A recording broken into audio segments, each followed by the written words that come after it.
Here's the most powerful Redmi Note 11 series device this year, the Redmi Note 11 Pro Plus 5G. What caught my attention about this smartphone isn't the Dimensity 920 5G processor or the ability to record videos in 4K, but the 120 watts charger to get this device from 0 to 100 in 20 minutes. I know you want to find out more about this baby here, and so without taking much of your time, yo guys, let's get started. Out of the box of the smartphone, you get to see the smartphone itself, you get a user manual, a TPU case, Type-C cable, and a 120 watts supercharger. This charging brick is actually really huge, and for context, here is it next to the smartphone itself, and here also is it next to the iPhone 13 Pro, as I'm almost sure you've somehow seen someone with this smartphone, the iPhone 13 Pro. Speaking of the design, this is actually very similar to the Redmi Note 11 Pro, which I covered sometime on this channel. The only difference being in the emphasis you get on the 108 megapixel sensor at the rear here, which you find at the camera bump. And this is quite a huge bump. I love the texture of this rear here, which is kind of matte, and it helps by a long shot to reduce the amount of glare or smudge you get on the smartphone as far as fingerprints are concerned. You get a headphone audio jack, the IR blaster, secondary microphone, and top firing speaker to the top, while the bottom of the Redmi Note 11 Pro Plus 5G, that's a mouthful, gives you the down firing speaker, the mouthpiece opening, USB-C port, and a 5G SIM tray, actually a hybrid type nano tray from the smartphone. So either you get a SIM and a micro SD card or a dual SIM for the configuration you get here. You'll still get an IP53 water and dust resistance rating for the Redmi Note 11 Pro Plus 5G. I actually did expect more, but wasn't surprised at all, since the rating for other devices in this lineup still have the same IP53 rating. The display on here is one of the best displays you can actually get from a Redmi device or Redmi mid-range device right now, no cap.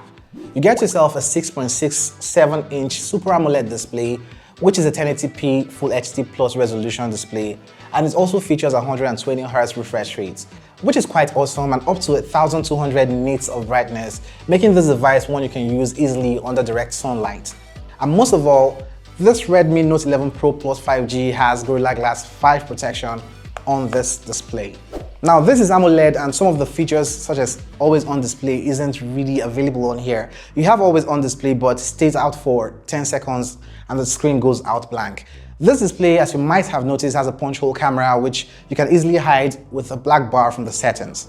The speakers on here, which is the stereo configuration, are tuned by JBL, and boy are they quite loud and clean. Cleaner than the Redmi Note 11 Pro 2. So generally you have the most powerful set of speakers or stereo speakers you can ask for around this price range with the Redmi Note 11 Pro Plus 5G. Android 11 with MIUI 12.5 is what you get from the Redmi Note 11 Pro Plus 5G, which is a little bit of a shame considering Android 12 has been out here for a while. I got MIUI 13 on my Note 11, Note 11S, and the Note 11 Pro. But the Pro Plus here comes with MIUI 12.5 with no update as at time of this video to upgrade to 13. MIUI 12.5 has tons of bloatware apps on the smartphone, but can be removed if you take out some time to do that. You can get the Redmi Note 11 Pro Plus 5G in one memory configuration, and that's 8 gigs of RAM, but in either 128 gigs of internal storage or 256 gigs. So why is the Pro Plus 5G version different from the regular Note 11 Pro variant?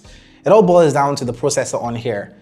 This smartphone here comes with Dimensity 920 5G chipset, which is quite different from the Redmi Note 11 Pro's G96 or even the Snapdragon 695 from the Pro 5G. And this is about 20% faster than the regular 5G variant. In my test, and also as can be seen with the benchmark scores, this is definitely the fastest of them all, and also the best smartphone you can get in the Redmi Note 11 series this year. If you are a gamer and really want to boost your performance with this smartphone, you can easily turn on the performance mode, of course, at the detriment of your battery, by going into your battery saving option and changing it from the balanced to performance mode. The cameras on here are 108 megapixel main lens, 8 megapixel ultra wide, and a 2 megapixel macro lens, and the front facing camera gives you a 60 megapixel sensor. The photos from the main camera are quite natural when you look at them, and they are also not as saturated as the photos you get from the Redmi Note 11 Pro. And I think that's as a result of the processor we get with the smartphone, which obviously has its own way of translating and processing the photos captured. I really do like the details, dynamic range, which is on point, and this is one great looking device as far as the photos you get from it. The ultra wide on this smartphone, on the other hand, is pretty basic. Not the best out there, but takes photos to save those moments you cherish with your friends and families. That's the perfect way to put this ultra-wide camera. I got the option to shoot raw images with the smartphone, and I think that's a nifty feature to get some amazingly great photos and still have control in post for great looking images. For the front-facing cameras, the coloring looks a little pale and you still get this trademark plasticky look from Redmi. Not that it does a bad job, but it's not something mind-blowing from the front-facing camera with this device. So when it comes to video recording, I know the main question here would be, does it record in 4K? Or is it just stuck at 1080p just like its siblings? Yeah, you get video recording at up to 4K 30 FPS this time. But for the front-facing camera, you are still stuck at 1080p for the Pro Plus 5G. 4500 mAh battery is what you get here, making it a little bit lower from the other devices on the 11 list. The reason for this drop in battery is because this manufacturer decided to pack in a dual battery configuration in order to give support for the level of fast charge you see here without overheating the chassis and causing potential fire outbreaks. In the bid to fit in two battery cells, there's this separation layer, PCB connection and all, which is supposed to make the battery a little bit bulkier. But in order to maintain that same size, the capacity had to be reduced. I think while this kind of reduces the overall weight of this device, which is a great thing, it takes a slight toll in the average battery life you get from this compared to the other siblings. Now, this has been compensated with the 120 watts fast charger, which is the highest wattage I've ever gotten from any smartphone I've purchased.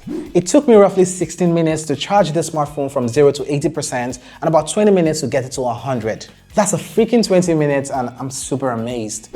As far as pricing, the 8 gigs and 128 gigs memory configuration goes for $400, $399, while the 8 gigs, 256 gigs, which I have here, will set you back $450. I got mine for 220,000 naira. Is this the best Redmi Note 11 in this lineup this year? Yes. Should you get it? Well, yes, if you want to get the best they have to offer this year. And by how much is it better than the regular Redmi Note 11 Pro? By about 20% in terms of performance, really fast charging, but you get a slightly worse battery from this one. And most of all, is it worth your money? I would say a big yes. But before you go out there making that decision, you might as well want to consider the Redmi Note 11 Pro, which I covered here. Check it out. Cuidado.